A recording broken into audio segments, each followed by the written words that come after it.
What's up, YouTube? I'm Jared, you're watching Spinning Wheel. Today we're working on the BMW, working on it hardcore. The window actually broke again, so I'm gonna try to take that out and fix it for good, or at least a lot more temporarily than I did before. Also, the starter decided to go out on me, so I no longer have a starter, so it's just been sitting here. So we're gonna get to the starter today, hopefully replace that as well. That might be a 2-day job though, so I don't know how much of that's actually gonna make it into the video. But in the other, yeah, that's what I'm starting with, basically just getting to the starter. And once that happens, then we will go from there. So there's two different kinds of starters. There's a threaded mounted starter and a non-threaded mounted starter. I'm not sure which I have, but it looks like from all the research that I've done is most of the BMW E36s this year and earlier had the threaded starter. Now, people say that you can use the non-threaded starters. I'm not sure if that's possible or not, so once I get this one off, then I'll have to figure out which one I'm using to fix the issue. So that's kind of where I'm at. Let's go. Let's get straight into it, starting with the starter.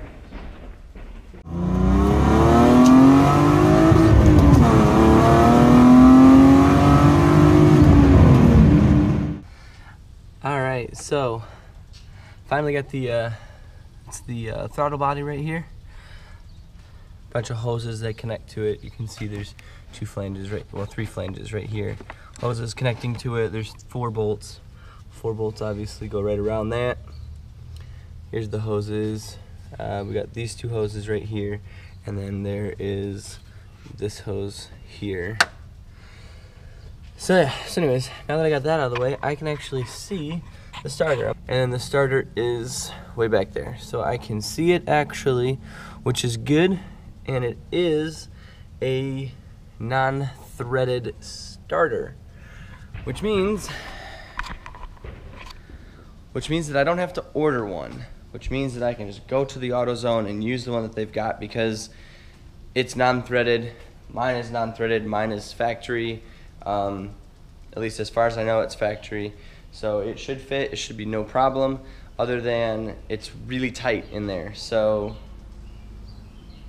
yeah, so I think we're gonna go to the store, we're gonna get that starter, we're gonna come back, we're gonna try to finagle some more pieces out of the way, get some room to the starter, and then take the starter out, replace it, all that other stuff. It's gonna take me a long time to do it though.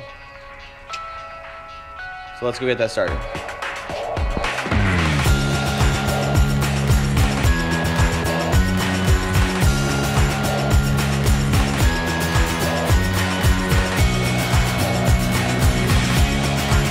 Went to the AutoZone and they did not have the starter anymore. Somebody bought it, I guess. So that's what happens when you take a couple days off and you don't really know exactly which part you need. But anyways, I ordered it, so it'll be here tomorrow. So my goal today is to just get the starter off and ready for the new one to install on Thursday, because that's going to be the next time I'll be able to work on the car. So Thursday is the day that everything basically has to happen, it seems like. So we'll get it going, and hopefully everything works out and we get it all taken care of. Just hoping.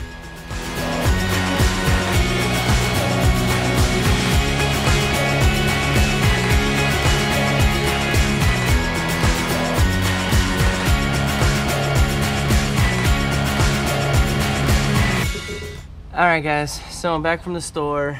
Bought a whole bunch of wobble extensions and everything, and I was able to get the power cable, or the battery terminal cable, off the starter. You can't see starter at all, it's right there. At least that's the solenoid. The starter is underneath that. It honestly looks like the only way to get to it is to actually remove this intake manifold. Some people say you can get to it without removing the intake manifold. Some people say you have to remove the intake manifold. It looks like I'm gonna have to remove this. So I don't know how to remove that. I don't have the knowledge on that yet at all.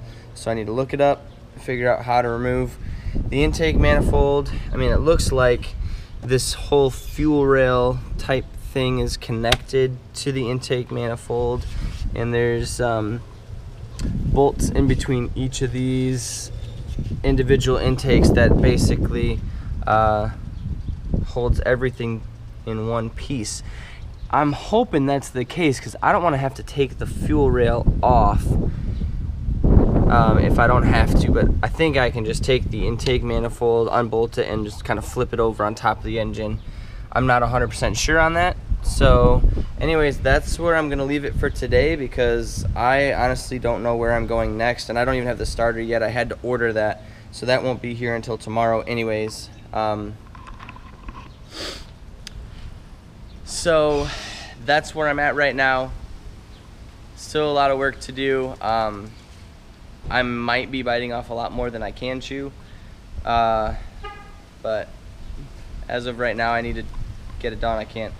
Right now I can't run it, so I'd have to tow it to a shop to get it done, and they're going to charge me labor and parts and all this other stuff, and it's going to be really expensive, and I don't really want to have to spend that much money on this if I don't have to, and I honestly don't have that much money to spend on it as well. So that's where I'm leaving it today. Thanks so much for watching. Hopefully you enjoyed the video. I mean, I know it wasn't as exciting as I thought it was going to be. I thought I was going to be able to pop the starter out today and put it in tomorrow and get it all done and everything, but it doesn't look like that's the case. So stay tuned. Hopefully we'll get it in tomorrow. I guess just got to do a lot more research and hopefully get the rest of this taken care of.